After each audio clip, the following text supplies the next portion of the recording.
think I did it. Did what? I don't think I did it. Hold on. There we go. I think I did it. You did it. Let's double check to make sure we got some sound. What the fuck? Where's my clappy thing? See what I'm talking about? This happens a lot. Melissa, where's my clappy thing?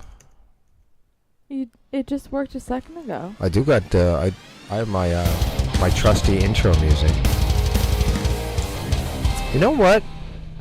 Let's see if this works over here. The clappy thing worked. There it goes. There it is. There it is. It seems to come up on this screen more. Like if I go back to my William versus the World screen, look at this. No clappy thing. I think I figured out the clappy dilemma. I didn't know there was. I like how you called it the clappy dilemma. It is. Not the kind of clap, you know, you want to usually avoid. Yeah. Avoid that at all costs. Not that. So we do have a productive show. Hey, you know, Melissa, we can't see your profile. Your profile picture's gone. Maybe somebody reported you for being naked again. Guys, stop reporting us for being naked. We're just going to keep being naked. Right. We're just going to remove more articles of clothing. Guys, welcome to another episode. Oh, maybe I should do the thing. Guys, welcome to another episode of William versus the World.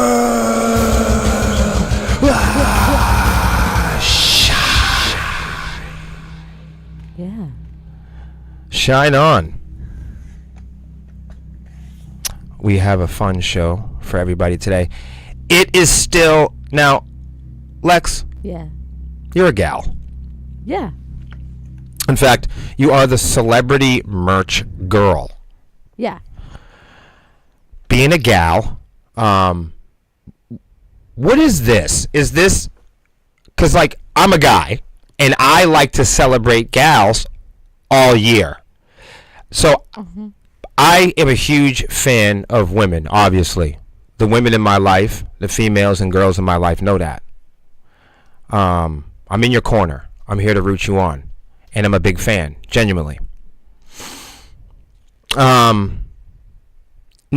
how do you feel about extending, you know, Women's Appreciation Month to Women's Appreciation all the time? All the time. That's what I thought.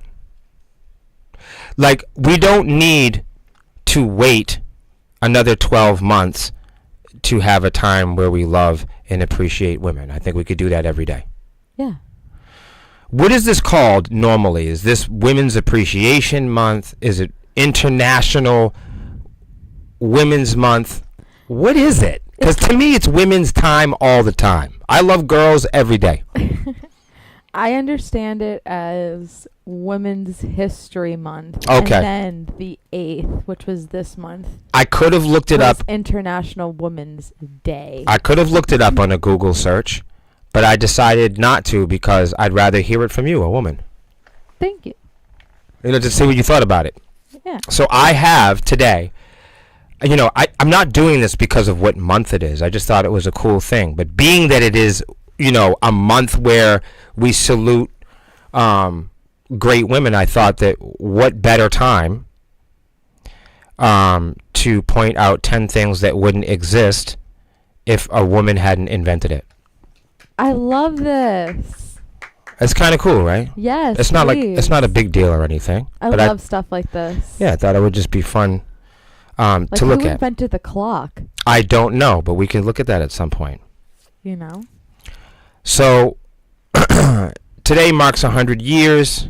Not today. I mean, I don't know what the day is. Let me see when they wrote this. It's 2018. Not too long ago. I'm just getting to... Okay, so in February 6, 1918, the Representation of the People Act passed, allowing women over 30 with certain property qualifications to cast their vote. Now, I know that doesn't seem very nice, But they couldn't vote But before that. I was going to say it was progress, okay? Just stay with me, everybody.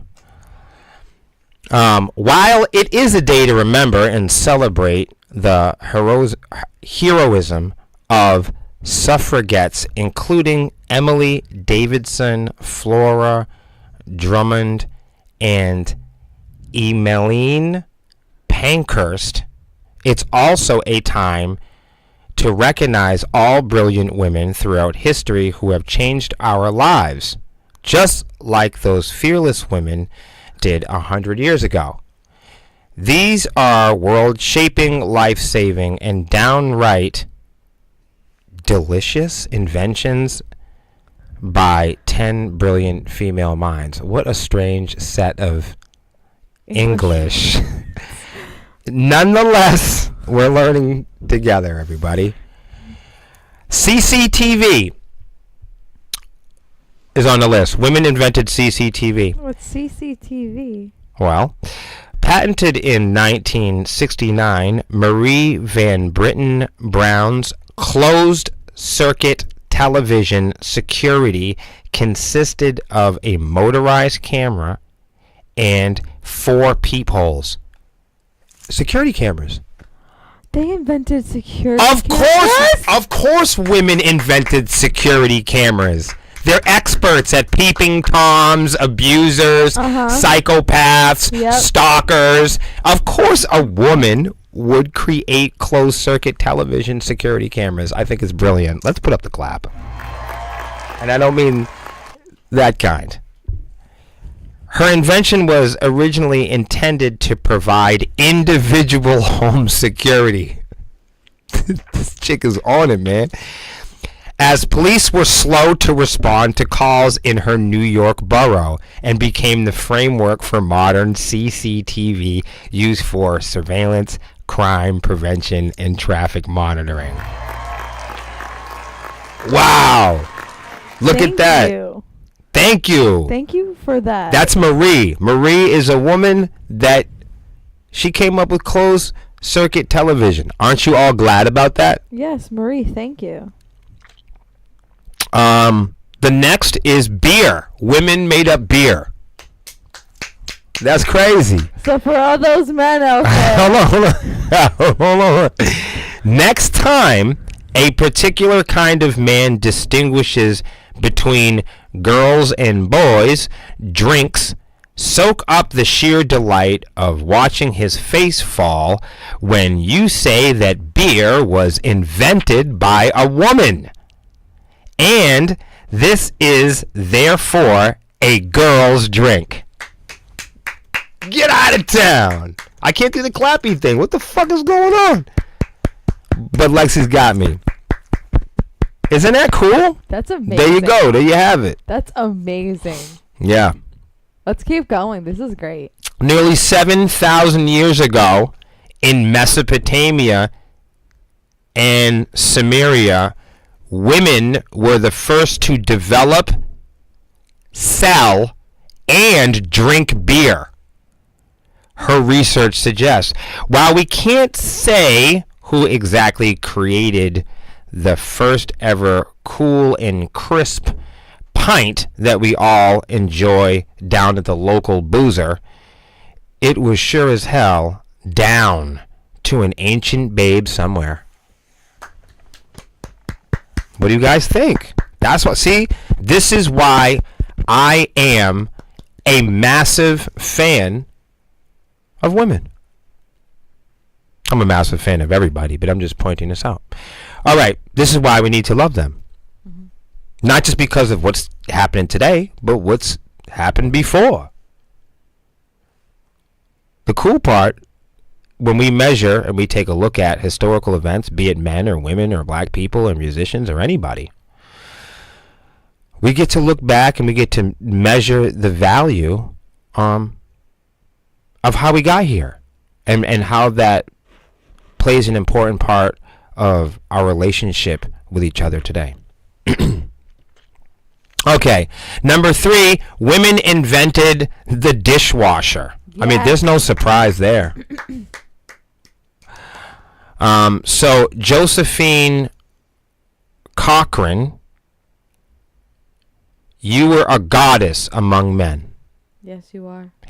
In 1887, the wealthy Illinois socialite wanted a better way to protect her china while it was being washed by her servants. The wire compartments of her dishwasher, each specifically designed to fit plates, cups, saucers, were placed inside a wheel in a copper boiler. A motor turned the wheel, and hot soapy water spouted from the boiler, raining down on the dishes. By the 1890s, Cochran was receiving orders for her invention from restaurants and hotels in Illinois. That's amazing. There you have it. Thank you. There you have it. Thank you, Josephine. Number 4. Women made up Monopoly. What? That's awesome. That's mind-blowing. I did not know that. Nobody knew that. That's incredible. Nobody knows that, but now they do. Women made up Monopoly. Thank you, Scott. Much love to you, brother. All those trust-destroying family feuds and hours of wholesome fun playing this game. You have Lizzie Maggie, also from Illinois, to thank for that, everyone. Wow, Illinois girls. I'm telling you, they were special. In 1904, Maggie's invention, The Landlord's Game, was released as a critique of capitalism. Woo! Which makes it bitterly ironic that Charles Darrow ripped it off 30 years later and sold it to the Parker brothers. Maggie was eventually paid, get this, a whopping $500. That's almost as bad as the music industry, Scott. I am not clapping to that. What do you think? What does anybody think? That's crazy. I feel like she deserves more than that.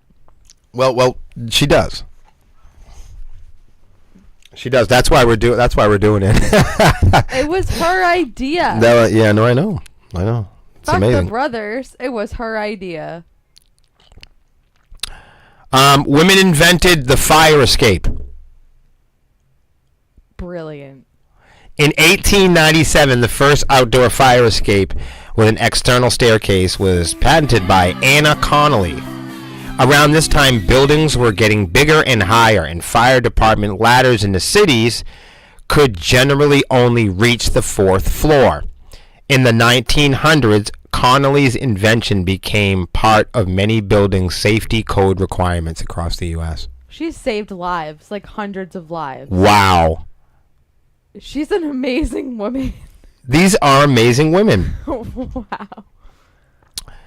I wonder how she invented it. Like, how did she come about the design? Well, we read this stuff here on the program hoping that people will be inspired to learn more on their own. Yeah. So hopefully there's something today or another day or one of these people that you guys read about. Hopefully this show isn't a complete waste of time. And someday, somebody will hear something on this program and realize that this program is not me and Lexi being you guys' secretaries and going to find you cool stuff to just be entertained by. The point of the show is not to do the homework for you or for all of us to dig up all kinds of cool trivia and social media tips so bands can benefit and leverage and be powerful over one another. The reason why we share all of this stuff with you is to give you guys just enough to give you guys an opportunity to look maybe a little bit outside of what you normally are learning about, to go outside the traditional scope of your interests and be inspired to actually hear one of these stories someday and dive a little bit deeper than the work that we've already done. Yeah. I hope so. Me too. Everybody always looks over the title in the first few paragraphs, but we're hoping that people realize that this program here is not that, we're trying to teach and educate people, so we're going to do the work for you. No. It's kind of dual purpose. Like we are learning, but you guys are learning with us. It's not our job to go out and learn things for you and fetch articles and teach you guys how to play music and fall in love with each other and navigate your relationships. That's something that everybody at home's got to figure out. Mm-hmm. Our job is to try to inspire and do it in real time so you guys can look up the articles along with us. Anyway, here's a good one. The medical syringe. Women made up the medical syringe. Women invented the medical syringe. What's a syringe? Is it the one that they use in the surgeries? I think it's a part of a needle. Oh. Oh, like the plunger part. The vaccine. Can I say something? I don't know what it is. I'll look it up after. I don't really know what it is. I'm not really sure. Somebody in the chat can help us out. What is a syringe exactly? I thought it was a part of a needle, but I'm going to be honest with you. I don't really know. Let's read about it. Women made up medical syringes. They invented them. And now we're going to figure out what they are. In 1852, Letitia Mumford Gear created a syringe which would form the basis for most modern medical syringes. It could be operated with only one hand, and the patent was granted in 1899. Wow. Hans says a syringe is to pump liquid through. That's how I was thinking, like the plunger part. It's like the vaccine. It's not the needle part. It's not the medicine or nothing like that. It's just a part. The connector. Okay. The conduit. Okay. That makes sense. But we'll look it up after. Yeah. It's a medical tool. That's cool. To administer medicine in your blood and all of that. I don't know which part of it is. That's cool, though. Yeah. There's many parts to those things. I don't know which part. Yeah. Well, I'll look up a diagram after. Computer algorithm. Women made up the computer algorithm. That is okay. That's nifty. Women came up with what we know. I mean, computer algorithm is such a popular thing to say today. Algorithm this and metrics that, and I feel like we don't speak English anymore. We just speak algorithm. Yeah, we speak computer. So, everybody, women invented computer algorithm. London-born Ada Lovelace, whose father was Lord Byron, was something of a totally mind-blowing mathematical genius. She worked with Charles Babbage at the University of London on developing mathematical algorithms for programming an analytic engine, an old school computer, creating her the first computer programmer. That's incredible. Like what? All right. Here's another thing that women invented. This feels like a no-brainer. Chocolate chip cookies. Woo! Women invented chocolate chip cookies. And I know what you're thinking. You're thinking that Hans invented chocolate chip cookies, but he didn't. No. So Ruth Wakefield is a name that will go down in foodie history, especially with those of us who have a sweet tooth. So basically that's all of us, right? Yes. In 1930, Wakefield was baking cookies for the guests in her lodge and realized she'd run out of baking chocolate. Instead, she used pieces of Nestle's semi-sweet chocolate bar, and when the chocolate didn't mix in and melt during baking, the beloved chocolate chip cookie was fucking born. Ruth is an incredible gal. Ruth has the tooth. Guys, this'll blow your mind, men. Kevlar. Women invented Kevlar. What's that?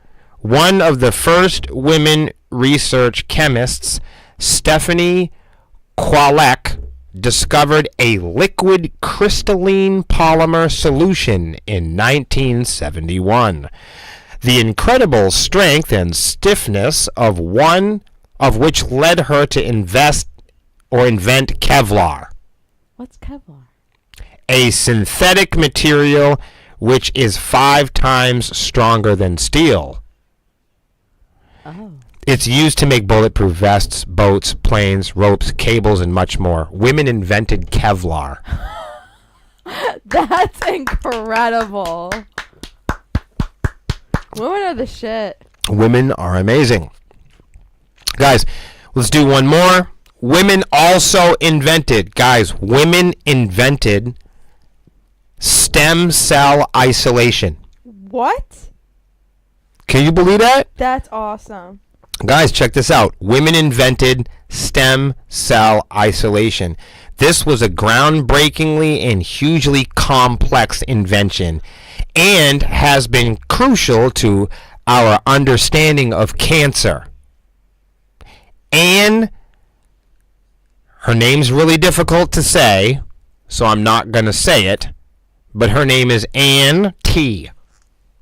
Anne is awesome. Yeah, Anne is the shit. Yeah. And so Anne is a compatini of process to isolate the human stem cell.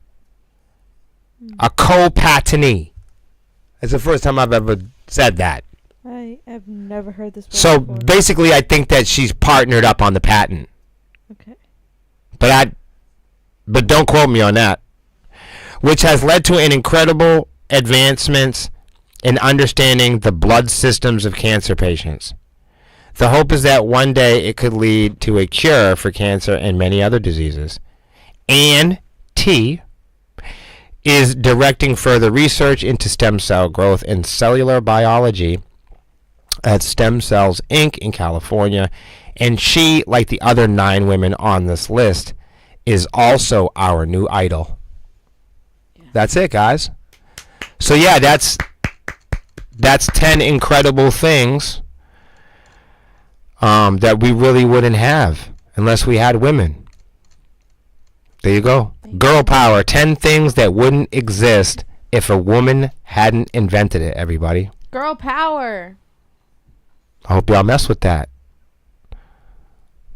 So if you got some girls in your life, hold on to them. All right.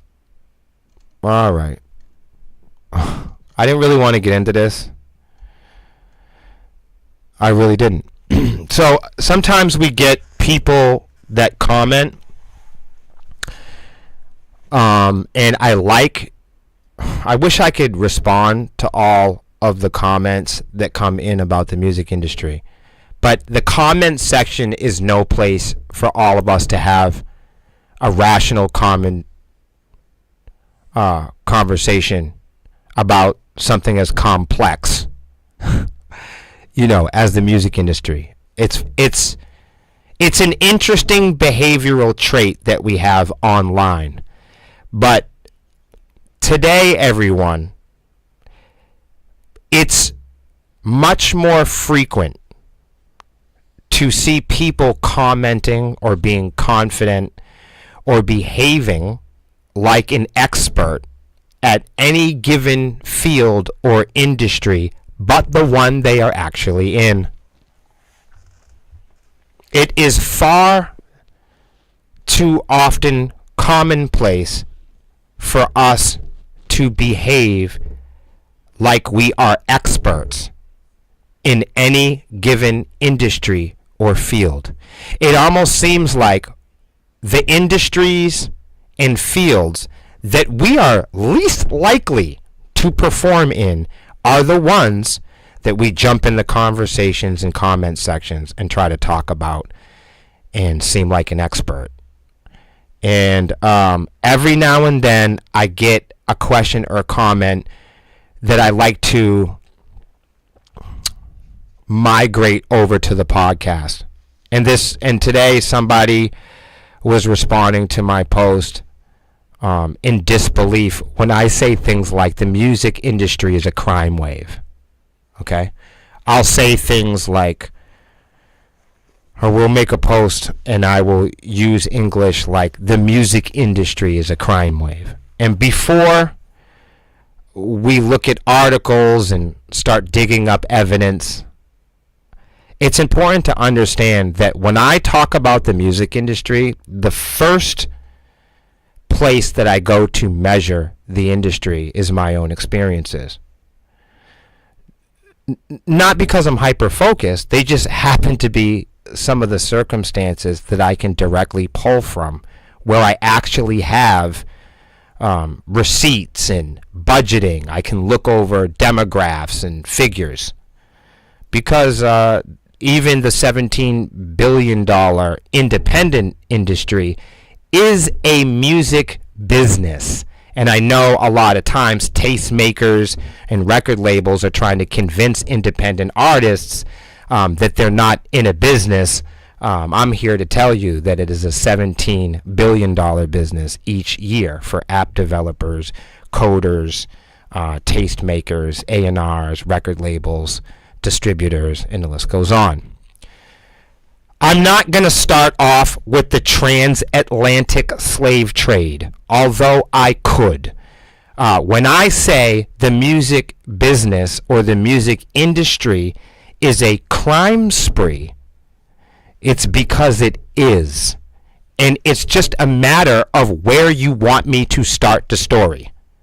Do we start it with streaming, Pirate Bay, torrent sites, Napster and Metallica? Or do we start it in the fields of the transatlantic slave trade? Or do we start it in the birth of rock and roll and radio or the billboards? It's not a matter of is the platform, the tools, the technology in the music industry, is it available? Is it a ripe place to take advantage of dreamy wannabes? Is it a perfect recipe for hustlers and scam artists? 100%.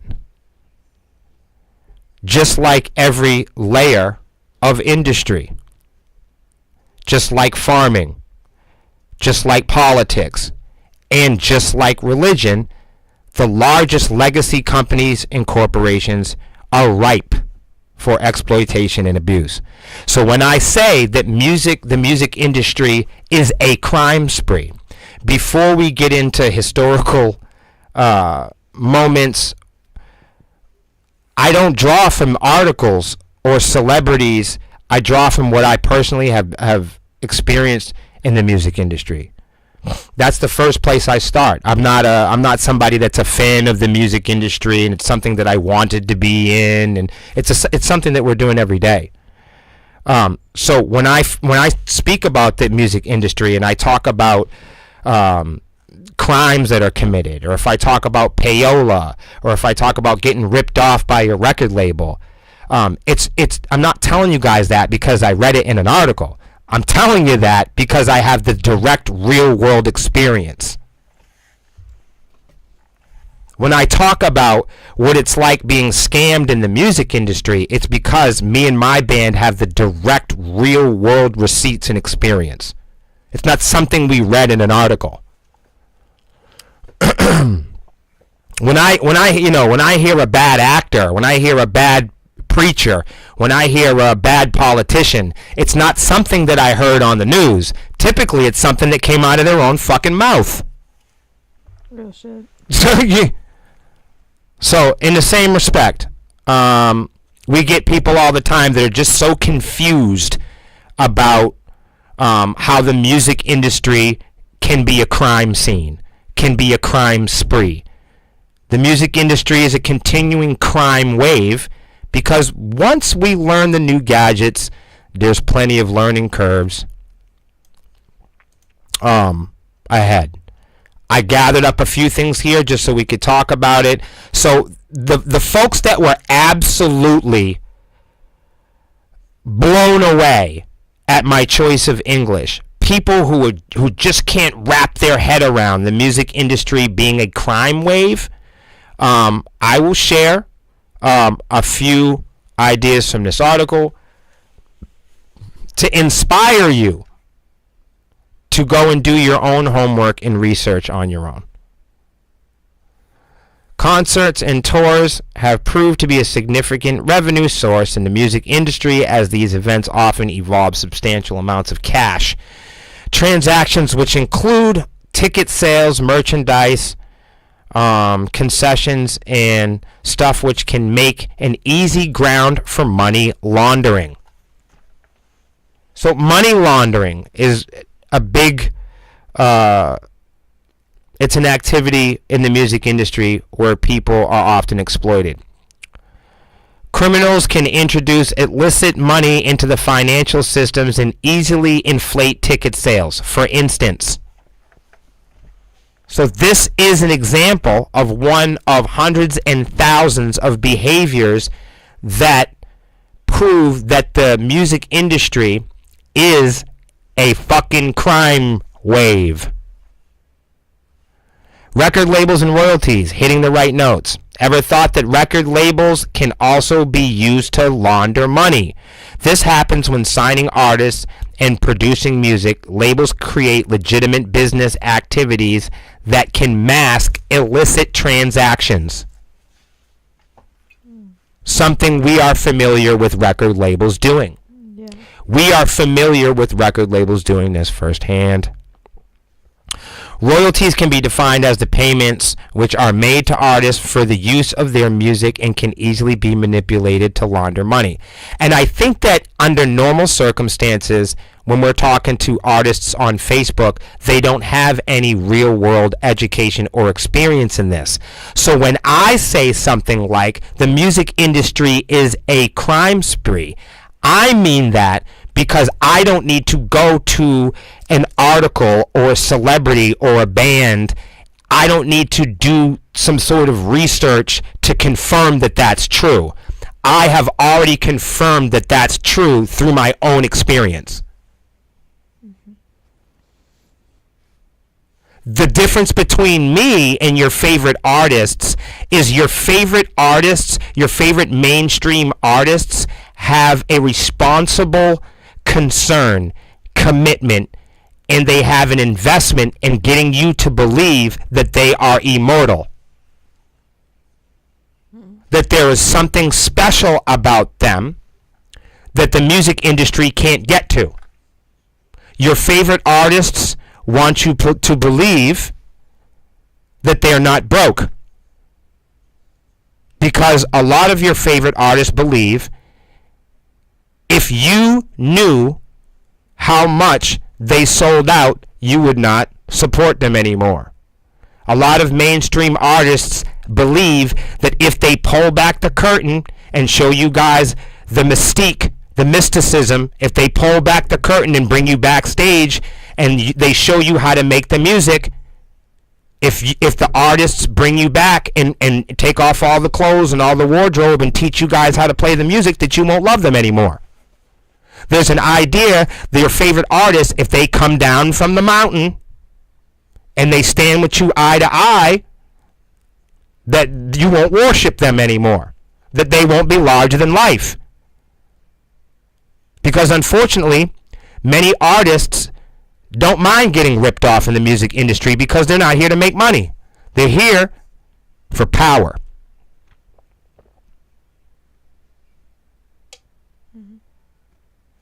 Not income. artists, smart artists, and artists that have been in the industry for a long time will tell you, even the most successful artists will tell you that there's very little money in selling and streaming music. The music itself. Digital streamer, the new frontier. The music industry has seen a significant shift in how revenue is generated with the rise of digital streaming. Pay attention. Internet music platforms like Spotify, Apple Music, and YouTube pay artists based on a number of streams their songs receive. That's how this new model presents both opportunities and challenges for money laundering. I know you guys already know that artists don't get paid fairly on Spotify. However, criminals can easily exploit streaming services by artificially inflating the number of streams of certain songs. So when I talk about the music industry as a crime wave, this is what I'm referring to. And when I speak on it, I'm not talking about it as if I need confirmation from articles. I was just polite enough to put one up here because I know it's hard for a lot of you to listen to the truth when you're looking at me. When you guys see me and you guys see the way that I look and you hear the way that I talk and I tell you that the music industry is a crime wave, it's hard for you to understand. It's hard for you to digest this information coming from me. I give you the information because I have real world experience. I don't really need the articles to confirm this. These articles that I put up during my podcast are for you, the non-believer, because you're too lazy to go do the homework yourself. So when I talk about the music industry is a crime spree, this is what I'm referring to. Real life instances. The beat of financial crime. The following are several real-life instances that highlight the intersection of money laundering in the music industry. You guys know Tekashi 6ix9ine, the controversial rapper, associated with various legal issues, including gang activities, financial crimes. This is not just secluded to rap music. His case underscores how the music industry can be entangled within the criminal misconduct. Guys, we all know Fyre Festival. Guy went to fucking jail. The Fyre Festival was promoted by rapper Ja Rule and entrepreneur Billy McFarland. The infamous Fyre Fest was a fraudulent luxury musical festival. However, the scandal involved significant financial fraud, which included misleading investors, diverting funds, and showcasing how music-related ventures can be used for financial crimes. Think back to what made people nervous about Capulet Fest in Blue Ridge. All right? Think of the world of pre-sale tickets and service charges. Yeah. Music festivals are carnival for launderers. Music festivals are another way and ripe way for money laundering, as these large-scale festivals often involve multiple revenue streams, which include ticket sales, sponsorships, and merchandise. Guys, the list goes on. We could do this. We could go all the way back to the transatlantic slave trade and prove that American music industry is a crime spree. I hope that if you want me to ever take you serious, then you'll go do some of this homework on your own and you won't rely on debating with me to make a talking point. Please go do some research. Please challenge me by challenging yourself and do some homework on this. The music industry is a crime spree because we are victims of music industry crimes.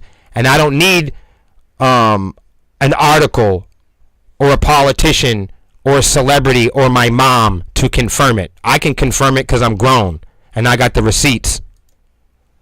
So when I say that the music industry is a crime spree, it's not because I read it in an article. If I say I don't like a politician, it's not because of the news. It's because of something that came out of his fucking mouth. Real shit. If I don't like something about somebody, it's not because somebody told me something. It more than likely it's because I overheard or I observed them behaving in a certain way or them hosting an attitude that didn't align with mine or was not harmonious with my, particular beliefs and virtues. It wasn't a safe place for me to be. There you have it. I thought this was interesting because you drive. This is way off topic. New Hampshire lawmakers advance a bill to end annual vehicle inspection. What? Wrap it around your head for a while. What do you think? They're gonna end vehicle inspections? Yeah, is that something you care about? You're a vehicle person. Honestly, the one thing about having a vehicle that I always respected was my car being inspected for safety stuff, like rust, or if a tire's gonna fall off. They don't care about that shit anymore. That's what they're saying. Let's say they don't. I mean, let's read it. Is that no longer a safety hazard? New Hampshire lawmakers advance a bill to end annual inspections. Okay. Here's another thing. If they're gonna end that, what about the registration? Huh? I don't know. They're gonna end. I just thought it was interesting. It is interesting. I'll read a little bit of it if you like, just because you're a driver. Yeah. A controversial bill to eliminate New Hampshire's annual vehicle safety inspection and emissions testing requirement is advancing through the state legislation. So basically, they don't care if the smog and smoke kills everybody. They don't care. They don't care. But what about the registration as well? Oh, I don't know. Supporters of the bill argue that the current system is outdated, it's expensive, and it's unnecessary, placing an undue burden on vehicle owners. Yeah. What about grasshoppers? I wonder what they think. They must think that our cars being on the road is directly Yeah. I mean, obviously. infiltrating their environment. Opponents to the bill say that eliminating inspections could compromise road safety and lead to federal intervention on emission standards. That's for sure. Yeah, that's what my concern was the safety on the road. So some critics fear that without routine checks, unroadworthy vehicles could pose a greater risk to drivers and pedestrians. Yeah. I mean. Honestly, I'm cool with not having to worry about my vehicle being inspected, but at the same time, they bring up a good point. The safety, someone's muffler could just fall off. Salt of the Earth says, hey, I'm not going to lie, Ruth rules. I mean, it has its perks. It does. But at the same time, the safety precautions is really what's getting me. Here's some things that I don't think we need. So, I mean, if we're going to get rid of... If New Hampshire lawmakers advance a bill to end annual vehicle inspections, we need to advance a bill to end online dating. Guys, in the comments, what are some things, here we go, they say, they said it's outdated. They said that vehicle inspections are outdated. Maybe they are. What are some other things that are outdated? The price of rent. So you're saying that there should be like caps on rent? Yeah. Okay, I'm not going to argue with you there. I think we don't need, because they're saying that vehicle inspections are outdated and they're not needed. You know what's not needed? Online dating.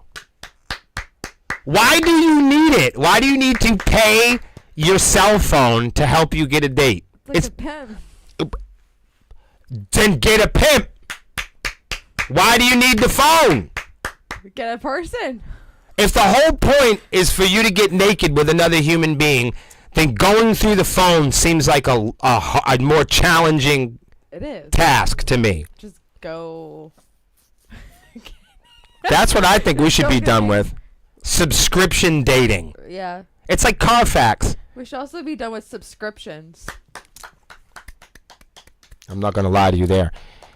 So I was saying the other day, how amazing it was. So if you guys didn't know, we just released a new song, yada, yada, yada. You know how it is. The song's called Play the Game, and we don't release music on Spotify anymore. I don't know if anybody knows this. It doesn't matter. It's not a big deal. But I'm just saying, we released a new song recently. It's called Play the Game. And we release music a little bit differently now. And I'll tell you why. We're a little bit older than some other bands that are out there, some of the younger bands. So when we started making music, if you would have asked us, like, what's making it in the music industry or what we wanted to do at the time, you know, myself, Melissa, Lexi, Zach, Rob, Hot Sauce, we all grew up on MTV and BET and music videos and Rock 101 and WUNH and, you know, so the good old days. If you would have asked us, if you had asked us 10, 15 years ago, describe success in the music industry, myself or Melissa would have told you it'd be amazing to shoot quality music videos, visit your friends in other states and play shows, have people listen to your music on the radio,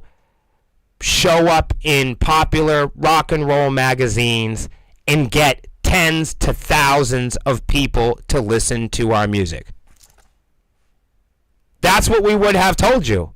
But most importantly, right, if you would have asked me in my 20s, what do you really want to prioritize? What do you hope to achieve by being in this rock and roll band? I'm sure Melissa would have said, and I would have said, we want, we hope, we wish that people would listen to our music.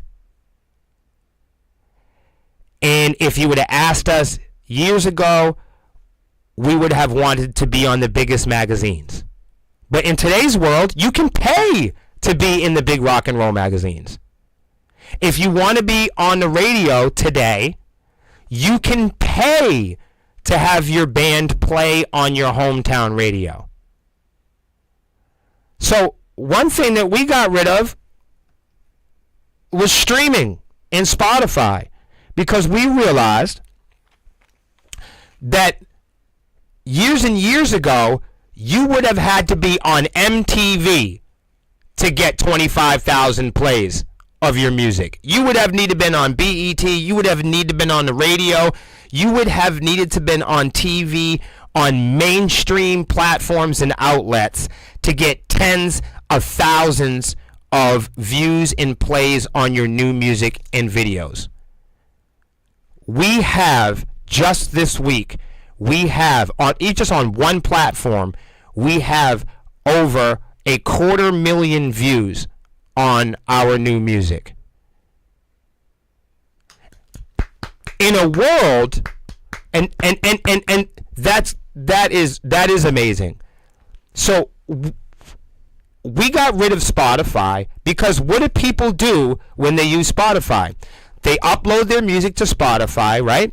And then they get 10,000 plays on it. And then what do the bands do? They take screenshots of them achieving these milestones, right? That's the first thing that bands do when they get 100 plays, is they screenshot it and put it up on their story, and they say, look, we got 20,000 plays. Even Spotify, iTunes, they create fancy end-of-the-year advertisements, Spotify Wrapped, that show off, that boost the numbers, that show the metrics. They've created products that help musicians, you know, boast and promote their achievements. So what is everybody's big goal now when they upload music to the internet? It's to be on iTunes, it's to be on Amazon, it's to be on Spotify. But over the years, me and Melissa have figured out it's not needed. Why do you need to upload your music to the internet, then to Spotify, generate tens of thousands of plays on the Spotify app, only to take a screenshot of it and then post about it and advertise it on social media? I feel like we're skipping a step. Yeah. It's not needed. If the whole, look at the relay. The artist makes the music, invests tens of hundreds of thousands of dollars into making music, right? You get the music mixed and produced at high fidelity, high resolution. You upload it to the internet where it's compressed and degraded and destroyed. You upload it to Spotify where they drop the resolution. It's decayed, it's compressed, it's destroyed. You upload it, a lower quality version of your music to an app like Spotify. It's hidden behind a fucking shadow banned paywall. You have to fight like hell to get people over to Spotify to listen to your music.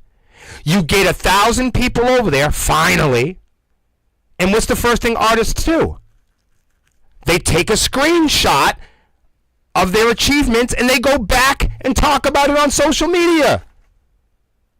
So why not just put music up on social media and skip the whole step? Skip the middleman. Skip the fucking middleman. If the whole process is, if you were 10 years old and somebody said, hey, what do you hope to achieve in music? And a young Melissa or William said, to be in the big magazines. Well, in 2025, you can pay to be in Loudwire. You can pay to be in Revolver. Shit, we did. Yeah. People ask us all the time, how did you get Sepsis in Revolver? We fucking paid for it. It's only your favorite artists that won't tell you the truth. Mm-hmm.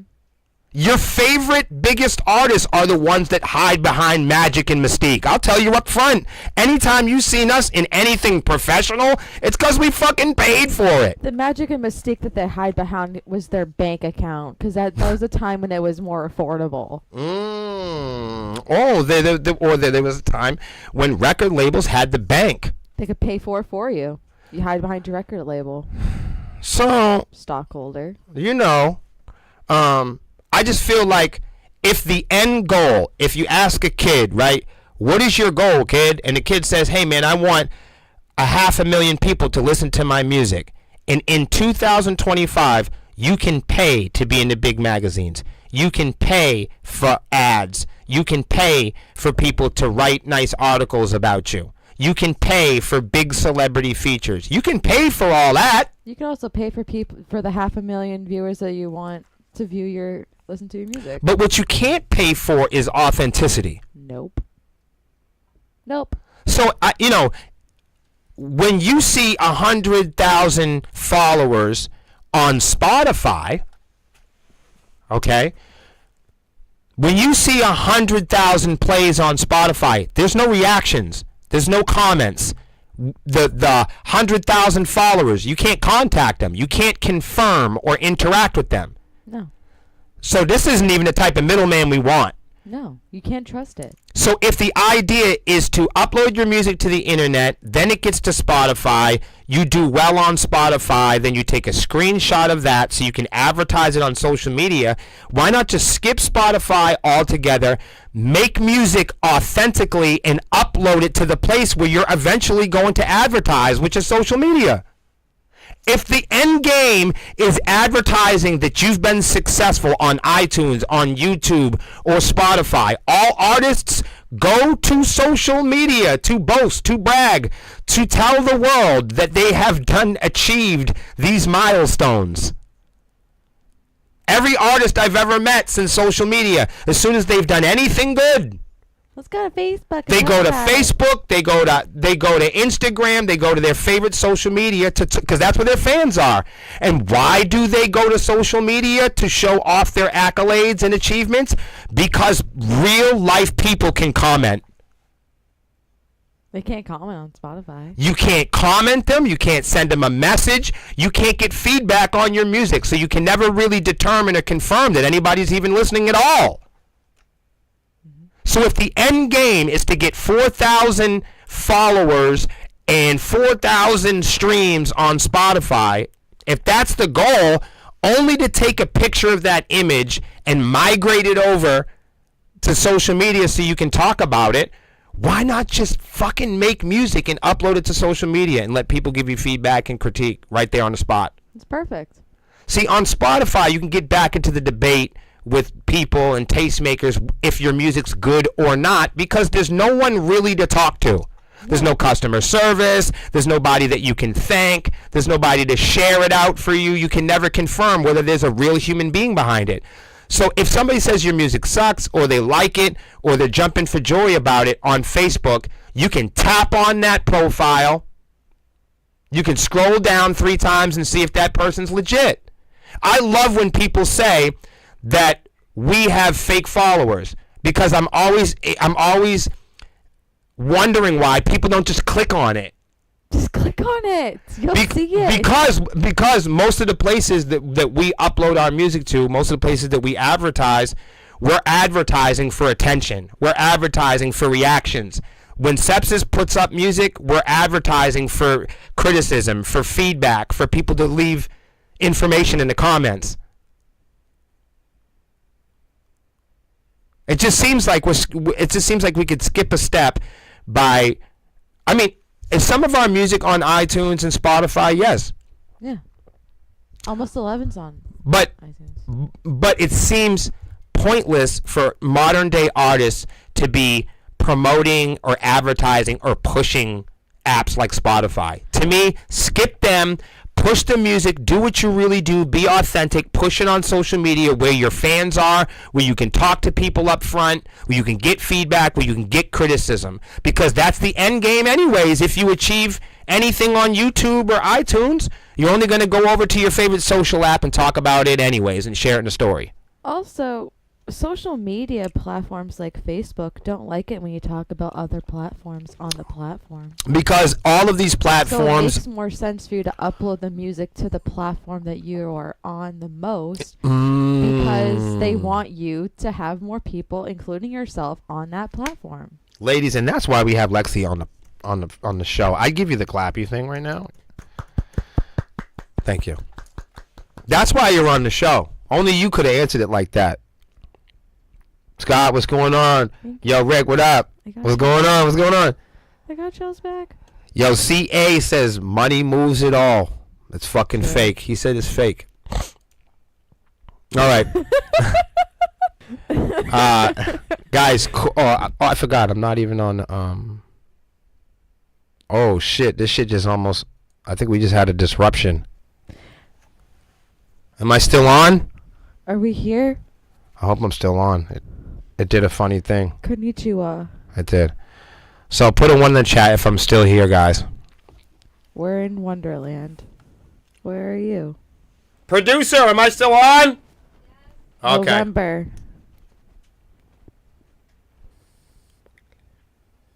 October. Everybody says yeah. Appreciate y'all. Guys, Courtney LaPlante. Thank you. I love Courtney. If you guys don't know who Courtney is, Courtney is the vocalist from Spirit Box. Thank you, Rick. Shout out to my brother Rick in the house. He's on my tech right now. Definitely appreciate that. No, I need people to tell me, because I would never know. You know, unless the chat says. It's hard to see, but I'm surrounded by all kinds of TV screens. So where you guys are, like where my hand is right now, there's 2 TV screens right there, and then a bunch of equipment. Just think of the ship. I'm monitoring it. The Matrix that they were on when they went into the Matrix. The Nebuchadnezzar. Like yeah. Did you know that's what that's called? The Nebuchadnezzar. Yeah. I remember that. Yeah, I also think it's a biblical word. Not that I'm being judgmental or anything. I'm just saying. You just reminded me. I'm just reminding you. Neil deGrasse podcast. Yes, exactly. Thank you for getting that, because I knew everybody at home would be like, "What the fuck's he talking about?" Okay, no, I'm just gonna let you guys in on it right now. We watched the Neil deGrasse podcast, and it had Lawrence Fishburne on it, who plays Morpheus. I'm Morpheus. And they were going back and forth with their deep voices, going, "I'm Morpheus," and me and Lexi were laughing. You had to be there. I know, it's kind of corny. I am Morpheus. So, guys, Courtney LaPlante of Spirit Box, she says, she's quoted here in saying, "I think a lot of people are fed up with perfect, crystalline production that is found in metalcore music right now." Is that how you feel? I am so glad she finally said it. Really? Do you agree with her? Yeah.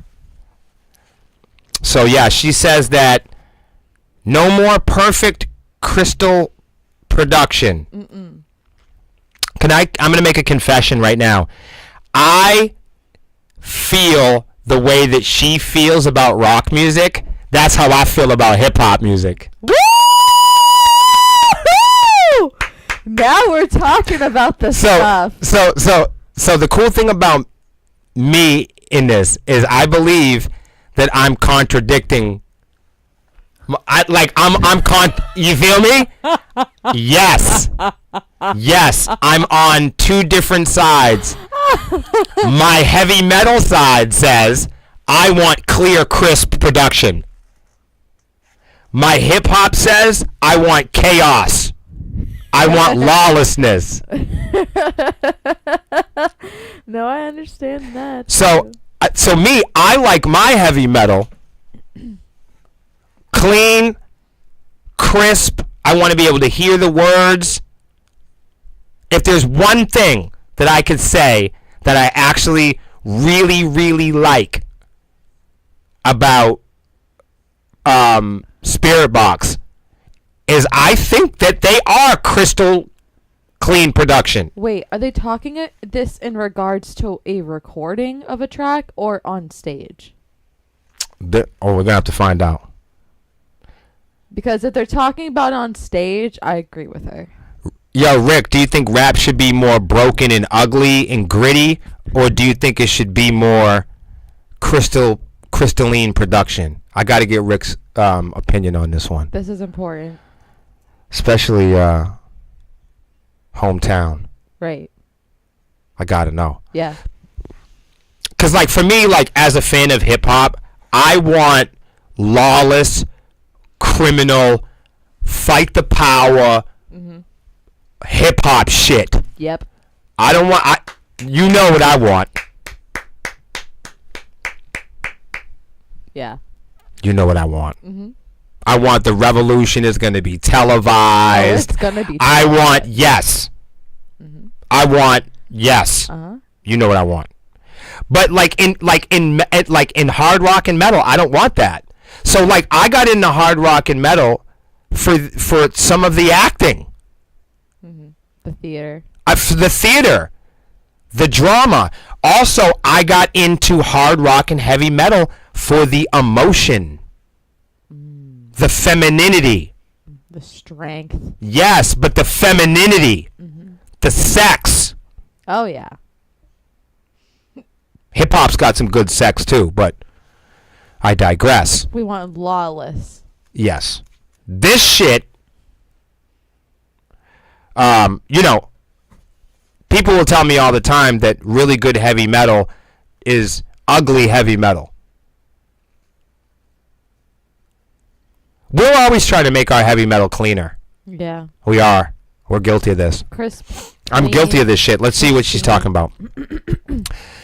Spirit Box is set to release their new record, Tsunami. Guys, go check it out. And if you've been paying attention to the singles, then you know this Tsunami C is an all studio magic and editing to the point of sounding completely inhuman. What? I don't think her music sounded inhuman before. Wait, is she saying the music prior to this album sounded inhuman? They didn't say anything. That's something that they do in these articles. They don't really say anything. Oh, the writer said that? They're just saying nothing. It's very non-saying. Gotcha. So Let's say it again, and then you'll see how much wasn't said.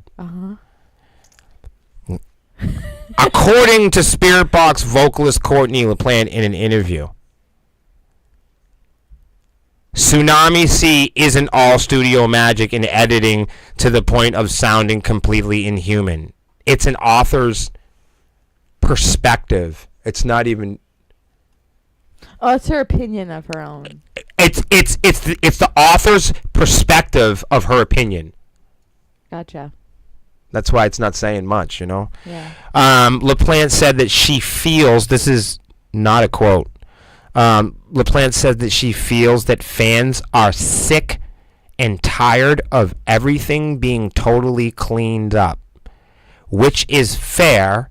It's a metal record. It's not a techno record. She goes quoted here as saying, I think a lot of people are fed up with the perfect crystal production that is found in metalcore music right now. I think she's talking about auto-tune.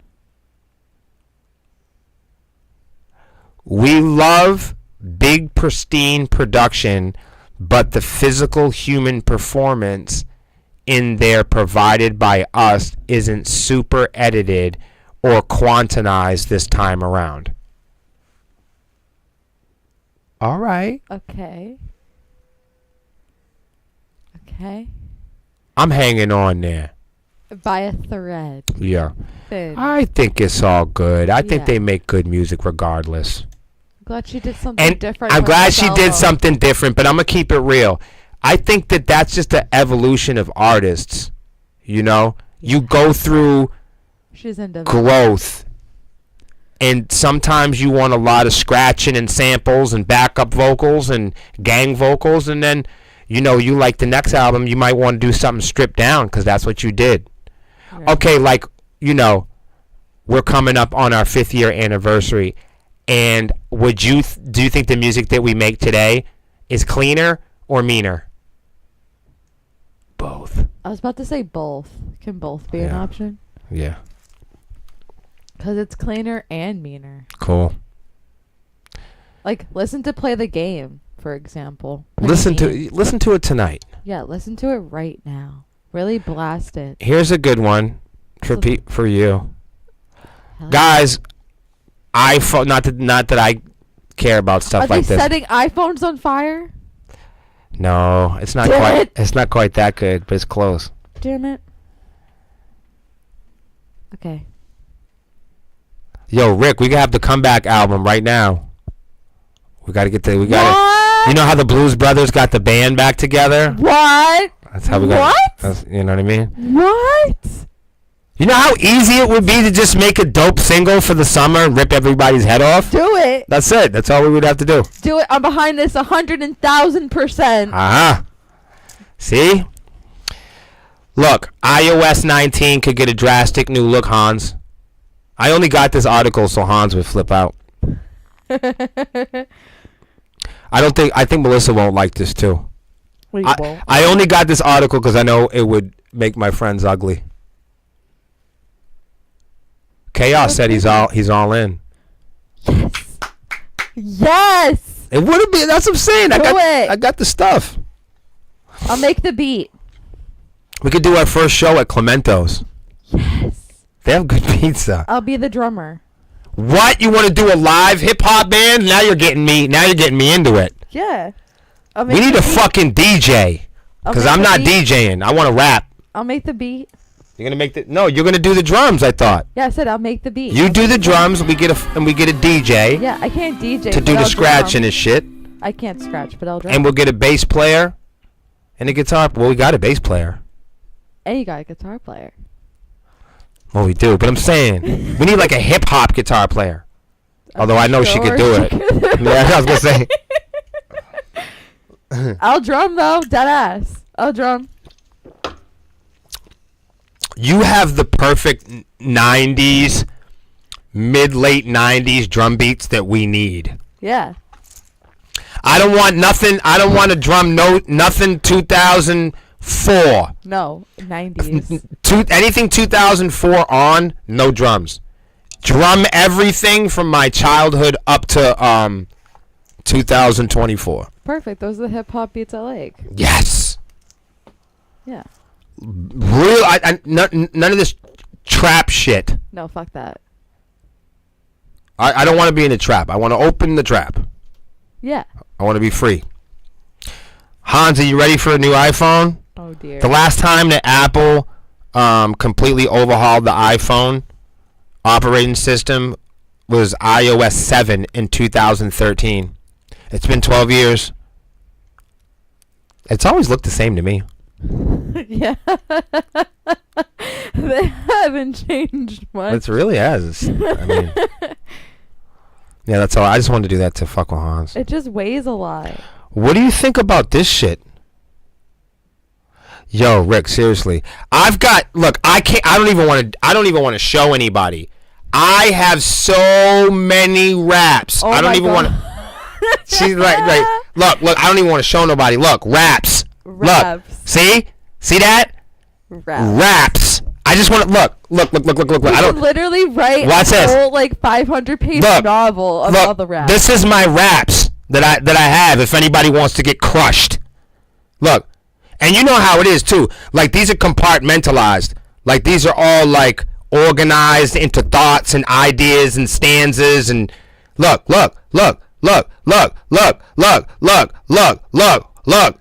want to bleed? Look, who want to fucking bleed? What?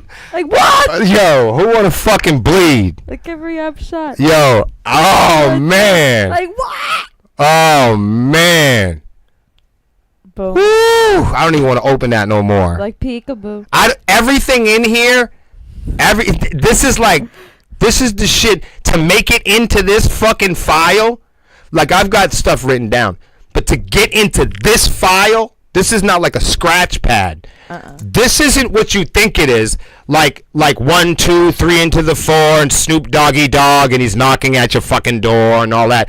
This isn't like a stanza like 1, 2, buckle my shoe, I'm coming for me and I'm coming for you. None of that.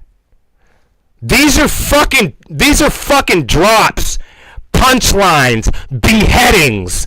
These are fucking crime sprees. These are fucking Class A felonies. Who wants to bleed? What? Like, when you see a paragraph like this, this is a whole idea. Someone's getting destroyed. What? You gotta call the police. Geeky. Whoa. This isn't like, oh yeah, like an idea. No, this is a fucking beheading. When you see something like that, what? That's a Class B felony. Yep.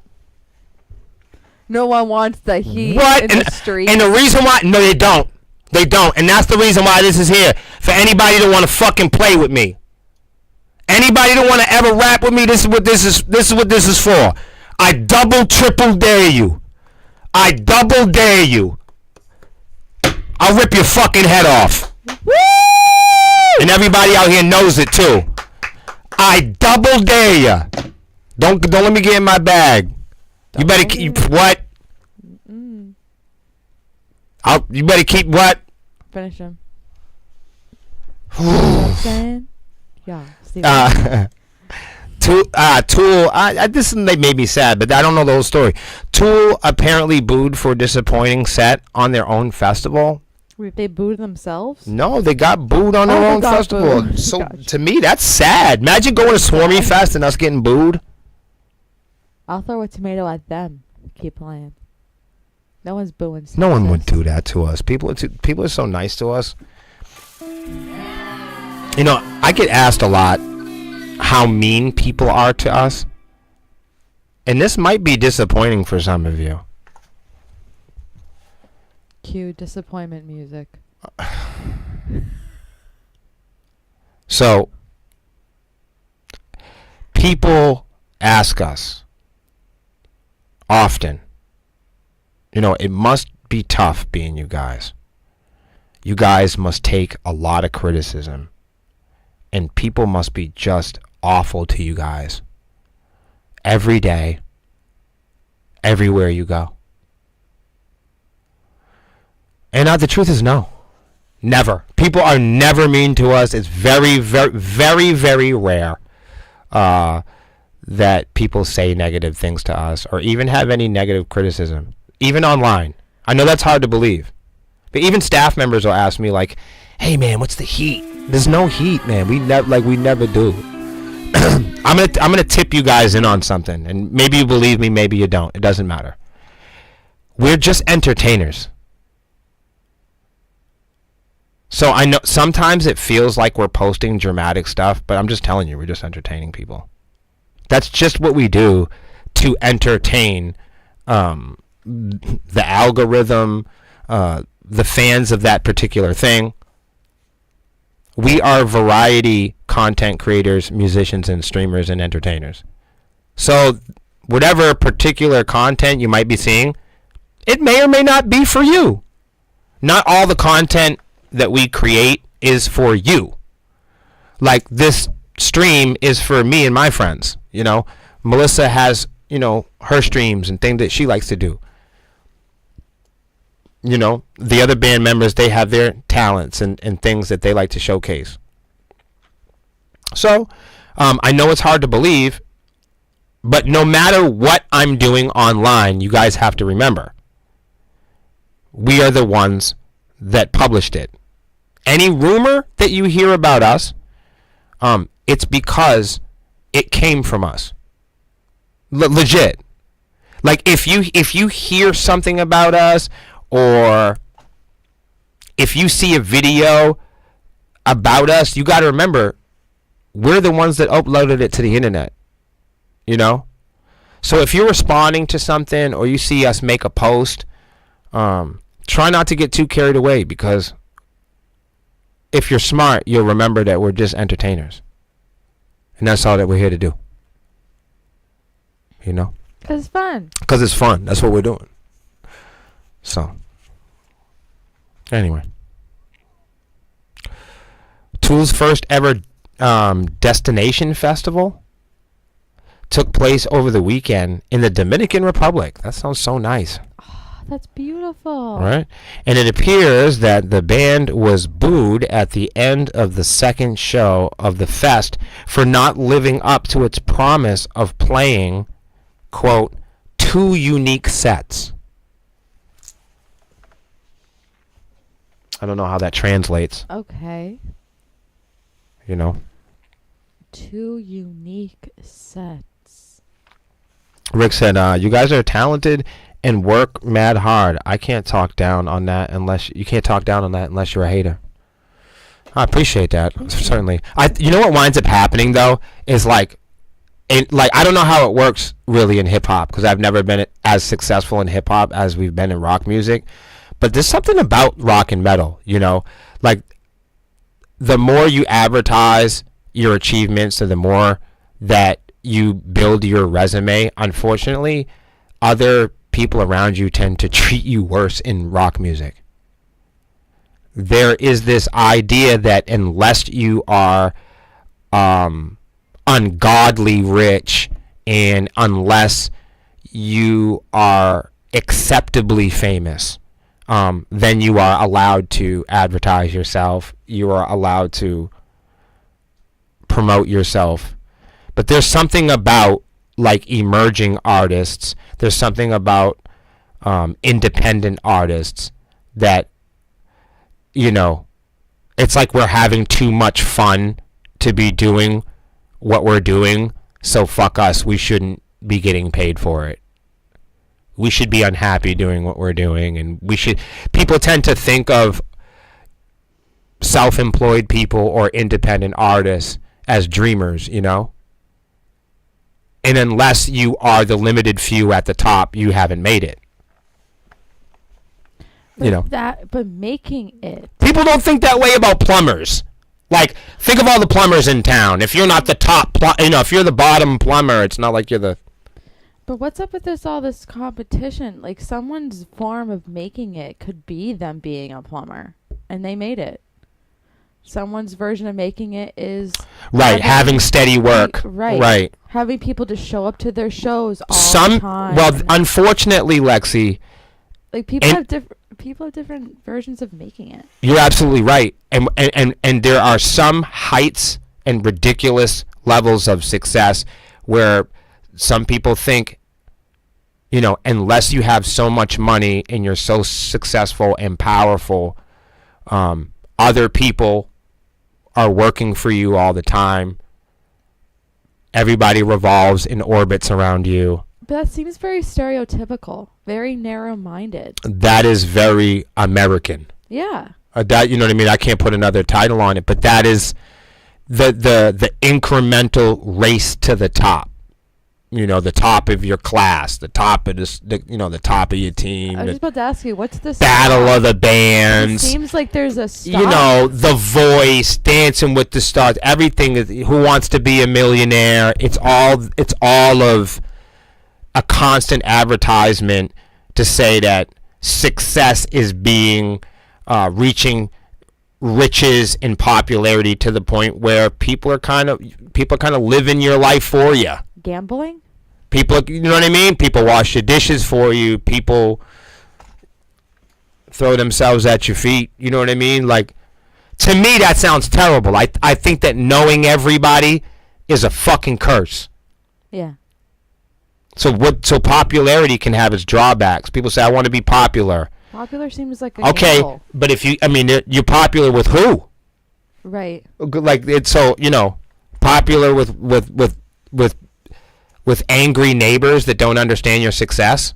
And what is this popular like? So you can be popular on Facebook. What makes you popular? It doesn't even matter, but you can be popular. It's a perspective. That's what I'm saying. Like, it's a perspective that people have. So and a person can get trapped in that image. Yeah. So people do. So for instance, somebody could say, okay, you have 10,000 followers. You guys are getting popular. It's a perception. Yeah. Oh, I see you guys have 27,000 plays, getting popular. That's someone's idea and reflective imagination bouncing back at them. Yeah. They've put you on a pedestal and they believe that what you have is a thing. Yeah. I can understand. Yeah. You're like, okay, I've got one for you. I grew up, my mother was white. You know what I mean? We had a nice home in Portsmouth growing up. Okay? But a lot of times we had peanut butter and jelly, or the lights were going out. People that lived in trailers would come over my house and think I was rich. Yeah. Kids from the cities would come over my house and be like, oh my God, you guys are rich, because we had a dishwasher. Yeah. But they didn't know the dishwasher didn't work. Mm-hmm. Yeah, I understand. You're popular. You know what I mean? So that a person can think. That's the problem with all these apps, Mm-hmm. That's the problem with the internet, is people can watch a 20-second clip and go, you're popular. Mm-hmm. People can see you're rich. Or you're an asshole. Mm-hmm. Right. Or you're the N-word, or you're this, so you're right, whatever you are. Whatever they want to call you. People can look at the first layer, the first 3 pages of the Bible and think they're an expert at it. Yeah. People can listen to your best hit and think that that's your entire catalog. Yeah. Mm-hmm. But lo and behold, you have 10 other albums. Of course. Right. People are always looking over the surface. And a lot of times that's generated by the competition to know everything and be the first. Yeah. Mm-hmm. There's always that competition there. And that's in terms of that. And to help you out, it is the companies, the corporations, the celebrities. Yeah, they're the ones that invented it. Are advertising this idea through capitalism and politics, and from Billboard charts to the elections to the Grammys to anything here in the United States. Yes, it's all of this. They invented that. Yes, bullshit. Yes. It's not me and you. We're not doing it. It's do. Just do it. It's the society. Yes. Propaganda. Yep. Back at it again with their propaganda. He said, that's true. My family think I'm rich because I don't get evicted. That's exactly what I'm saying. That's what... Yo, I'm so glad Rick said something. I am personally, because me and Rick grew up together and we're black. And he's been to my house as a kid. Mm-hmm. He knows what it's like being African American and living up in New Hampshire. A lot of your friends think you're rich because you're not getting evicted. Mm-hmm. People think that our band is wildly successful because we got a couple awards on the wall. Mm-hmm. or that you know. Or you did this. Or you yes. They start to put you on a pedestal, and they go, "This guy's fucking bulletproof. This guy thinks he's smarter than me. This guy." When we start doing that, you did Rockfest, so you're the shit. You got it. People think something's popular because they go on Spotify and they go, Chevelle has 30 million followers a year. I love you, Chevelle. Please don't hate me for this. Nobody's listening to Chevelle like that. No, they only know one Chevelle song. Right. Hold on. Let's keep it a stack. And look, please strike me with a lightning bolt if I don't absolutely love that band. I got to open up for that band, and I appreciate them, and they are larger than life, and I love they are massive inspiration. I'm making a complete lighthearted and positive joke. I love Chevelle. Chevelle's awesome. But nobody's listening to Chevelle or me. No. As much as Spotify claims that people are. And that's why we don't post on Spotify. Right. Because some and people are like, Will, why do you tape the top of your guitar? For the same reason I don't advertise Spotify, to give off the impression that being popular means you're successful. Because you can be popular, right? Rick, check it out. You can be successful and not be rich. Yes.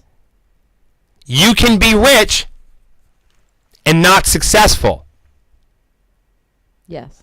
You can be rich and successful and unhappy. You can be popular, unhappy, rich, and successful. So, man, pick and choose your poison. Which do you want to be? So, to me, being popular can't be my priority. No. Being rich, well, you can be wealthy. You can be comfortable. You can be content, and you might even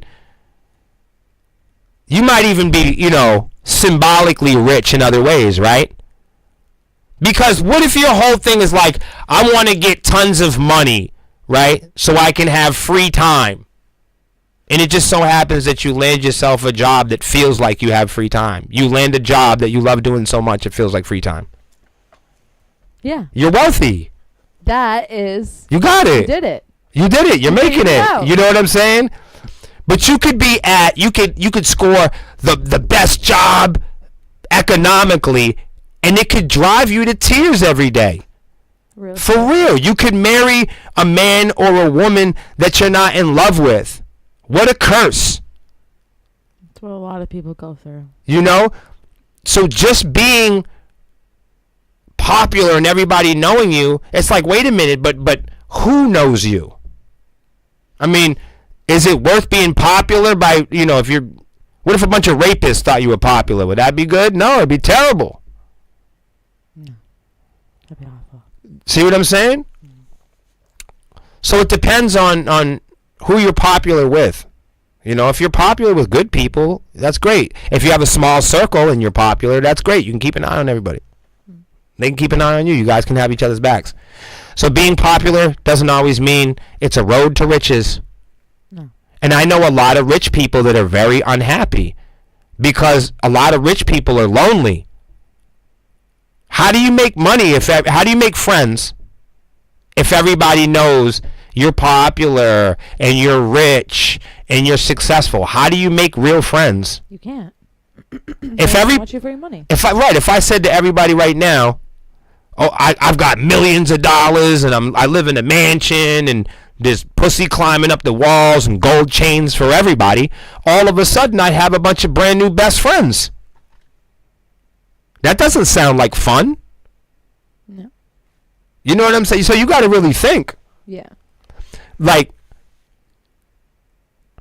if you're an individual, do you really want to live, like, if your idea is like living in a mansion and having all that, having multiple cars, where are you going to drive to? You got 2 cars. Now where are you going to drive? Now you got a boat, right? But now you got to drive the car down and take care of the boat. Or maybe you bought a house. Maybe it's a house that you want. You got to be ready for that. You got to be ready to spiral up. Because you can't just have a house and not be able to mow the lawn and redo the gutters every 40 years or whatever it is. You can't just have a band. You can't just have a friend. You got to maintain it. You got to maintain those friendships and relationships, and you got to be accountable. People got to be able to count on you for more than 2 weeks or 2 years or 2 months or 2 moons, you know? So yeah, being rich doesn't always mean that you're going to be happy.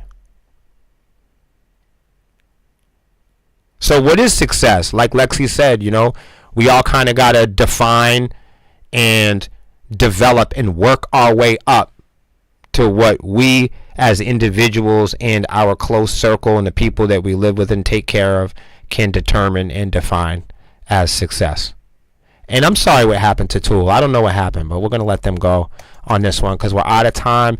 And we have Immaculate Connection Gaming tonight. If you guys want to play Xbox with me, the girls, the band, Lendoris, everybody else, come over, hop over to ICG. Much love and respect. Thank you, Rick, for coming through. The brother Hans, Scott. I seen a couple other people in there. If I missed you, I apologize.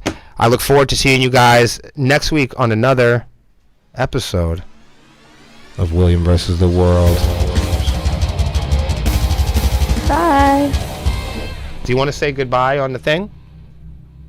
What thing? Goodbye. Goodbye.